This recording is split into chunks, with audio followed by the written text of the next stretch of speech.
Good morning student.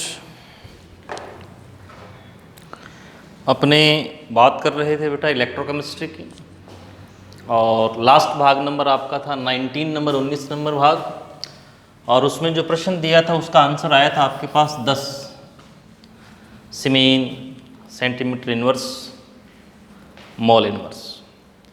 और जैसा कि पता है आज संडे है, और जिन बच्चों की अभी केमिस्ट्री की कॉपी नहीं आई है वो जल्दी से जल्दी भेजें ताकि सोमवार तक आपका रिज़ल्ट अपलोड किया जा सके। दूसरा, जैसा कि मैं बार बार मैसेज कर रहा हूँ आपको रजिस्ट्रेशन के लिए, तो लगभग 15 बच्चों का रजिस्ट्रेशन हो चुका है। कुछ एक बच्चे अपना रिपोर्ट कार्ड भी ले जा चुके हैं। 11th में उसके कितने मार्क्स आए हैं और 12th में प्रमोटिंग का सर्टिफिकेट, तो ये अपने डॉक्यूमेंट्स आप ले जाएं और 12th का रजिस्ट्रेशन समय पर करा लें। इसी प्रकार से आज अपने आगे बढ़ते हैं। टॉपिक चल रहा है अपना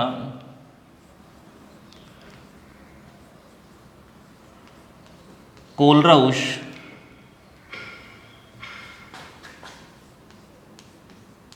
नियम के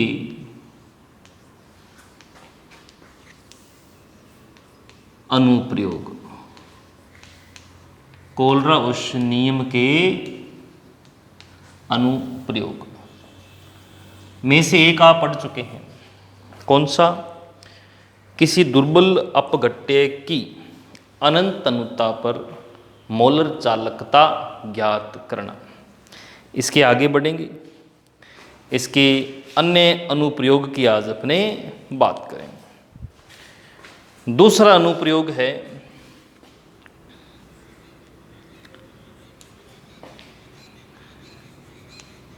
दुर्बल अपघट्य के वियोजन की मात्रा, जिसका सिंबल है अल्फा। दुर्बल अपघट्य के वियोजन की मात्रा अल्फा ज्ञात करना।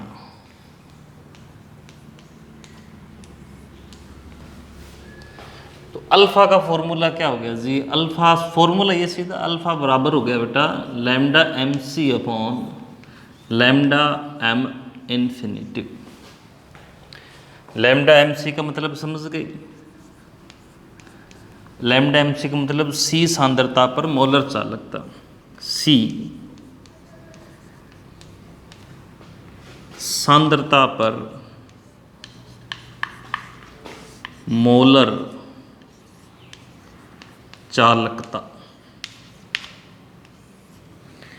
लैम्डा एम इन्फिनिटिव क्या था? ये था अनंत तनुता पर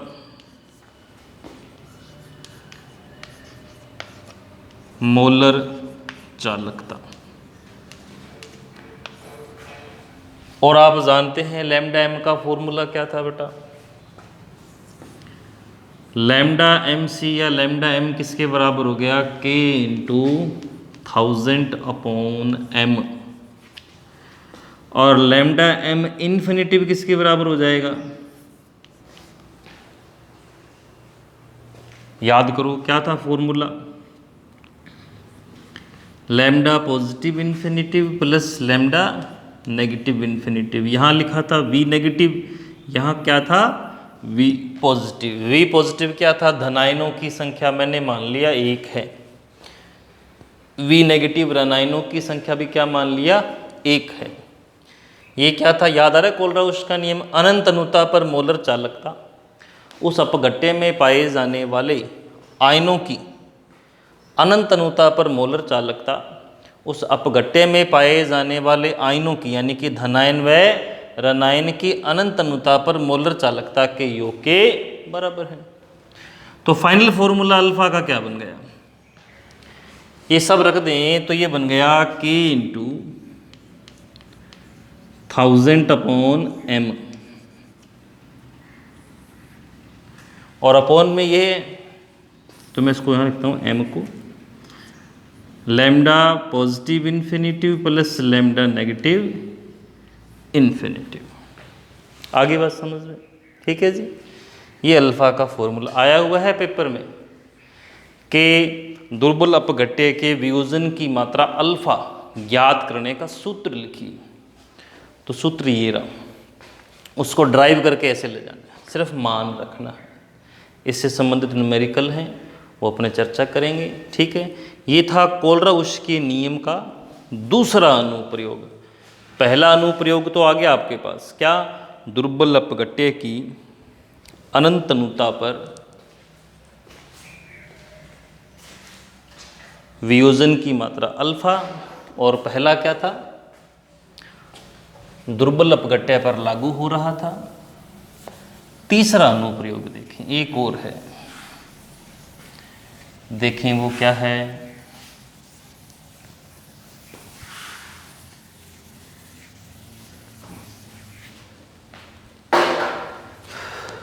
थर्ड,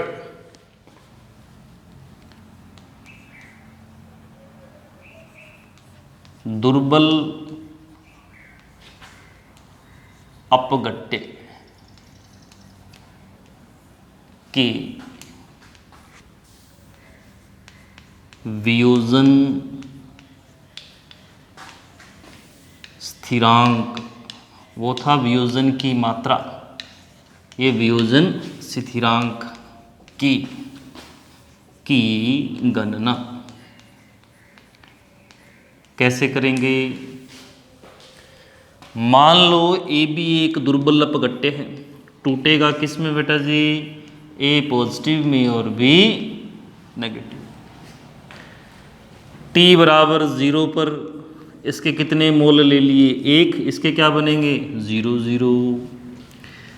टी बराबर टी पर इसके चले गए अल्फा मोल, वियोजित हो गए उत्पाद में, ये अल्फा ये अल्फा ये अल्फा। पात्र का आयतन क्या है? V, और 1/V किसके बराबर होता है बेटा? C के। C 1 minus alpha, C alpha C alpha. बहुत बार पढ़ा है इसको आपने 11th में। फिर K निकालें। K निकालते तो याद करो, उत्पाद ऊपर की तरफ, अभिकारक नीचे की तरफ। A positive B negative upon में ए बी के। ए पॉजिटिव की value C alpha, B negative की सी अल्फा बटे में C1 माइनस अल्फा। तो कैसे करें अब इसको? क्या कैंसिल हो गया? C से C गया, आपके पास क्या रह गया? K बराबर C अल्फा स्क्वेयर बटे में 1 माइनस अल्फा। K बराबर आ गया C अल्फा स्क्वेयर बटे में 1 माइनस अल्फा। हुई ना बात क्लियर? तो ये दुर्बल अपघट्य के वियोजन स्थिरांक के ये फॉर्मूला है, न्यूमेरिकल आएगा। वियोजन की मात्रा अल्फा ज्ञात कीजिए और वियोजन स्थिरांक K का मान ज्ञात कीजिए। ठीक है, न्यूमेरिकल आएगा, फॉर्मूला कम ही पूछा जाएगा वियोजन स्थिरांक वाला। दूसरा बेटा, पिछले 10-12 दिनों से बेटा जी नंबर ऑफ कमेंट्स कम हो रहे हैं, यानी कि आपकी रुचि कम हो रही है। ऐसा ना करें, नियमित रूप से पढ़ें। कल परसों एक रिजल्ट आया बेटा, देखा था ना आपने आर्ट का? बाड़मेर से गवर्नमेंट स्कूल का एक बच्चा 99.20 लेके गया है ना? तो जुनून था उसमें, जज्बा था, पढ़ना ही है कि सिद्धांत पे काम करने वाला। आप दबाव में ना पढ़ें, भी सर डांटेंगे नंबर कम आएंगे तब पढ़ें, ऐसा नहीं, पढ़ना ही है अपने को। तो उस सिद्धांत पे काम करेंगे तो बेटा सफलता मिलेगी आपको। ऐसा तो है नहीं बेटा स्कूल खुलेंगे नहीं, आज नहीं तो कल खुलेंगे। जो पढ़ाया जा रहा है अगर आज नहीं पढ़ोगे तो कल पढ़ना पड़ेगा, कल दबाव में पढ़ना पड़ेगा, कम समय में ज़्यादा पढ़ना पड़ेगा। अब फ्रीली पढ़ रहे हो और फिर भी कुछ बच्चे ढंग से नहीं पढ़ रहे हैं। तो उम्मीद करता हूँ बेटा जी अब आने वाले सप्ताह में ढंग से वीडियो देखें, ढंग से कमेंट्स करें, सभी बच्चे देखें। जो बच्चे नहीं जुड़े हुए थे वो भी दोबारा जुड़ने लगे हैं, अब अदर बच्चे भी कांटेक्ट में आ रहे हैं। इसलिए नियमित रूप से पढ़ें, कोई समस्या है वो पूछें। दूसरा, रजिस्ट्रेशन का दोबारा बेटा जी मैं आपसे मैसेज कर रहा हूँ, निवेदन कर रहा हूँ, ध्यान रखें, बात को समझें कि आपके 11th के रिपोर्ट कार्ड तैयार हैं। कल एक बच्ची आई थी, उसको दे दिया गया है, ठीक है जी, और 2-3 बच्चों को और दे दिया गया है। आपका 11th का रिपोर्ट कार्ड, आपका प्रमोटिंग सर्टिफिकेट और 12th का रजिस्ट्रेशन, ये आपने करवाना है। जितना जल्दी हो सके करवाएं, ठीक है बेटा जी, धन्यवाद।